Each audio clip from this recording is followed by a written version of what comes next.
2026 সালের রমজানের শেষের দিকে পারদর শাহী পোলাও ঘর কিন্তু জমজমাট।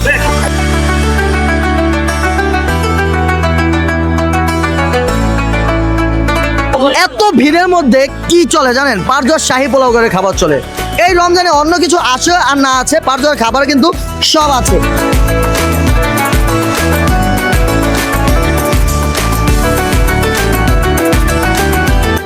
ইনশাল্লাহ যদি আপনাদের ভালোবাসা এবং সাপোর্ট পাই তাহলে পারদর শাহী পোলাও ঘর রমজানের শেষে যখন দোকান খুলবে তখনও কিন্তু জমজমাট থাকবে। কিন্তু থাকবে না যেটা, সেটা হচ্ছে এই দামের খাবার। কেননা এই দামের খাবার থাকবে না, আপনারা জানেন দ্রব্যমূল্যের দাম অনেক বৃদ্ধি। গরুর গোশত, খাসির গোশত, তেল, সমস্ত জিনিসের দামে বৃদ্ধি পেয়েছে, কিন্তু বৃদ্ধি পায় না পারদর শাহী পোলাও ঘরের খাবারের দাম। কেন পায় না? কারণ রমজানের মধ্যে আমাদের চিন্তা ভাবনা ছিল না যে রমজানের মধ্যে আমরা কোনো খাবারের দাম বাড়াবো। রমজানের পরে যখন দোকান খুলবো ইনশাল্লাহ আমাদের খাবারের দাম কিছুটা বৃদ্ধি পাবে, এবং যদি দাম আবার নিয়ন্ত্রণে চলে আসে তাহলে অবশ্যই দাম আমরা নিয়ন্ত্রণের মধ্যে নিয়ে আসবো। আমরা খাসির গোশতের দাম এখন বর্তমানে 1200 টাকা দিয়েও পাচ্ছি না, কিন্তু খাসি খাচ্ছি কিন্তু ঠিকই 200 টাকা রাখছি।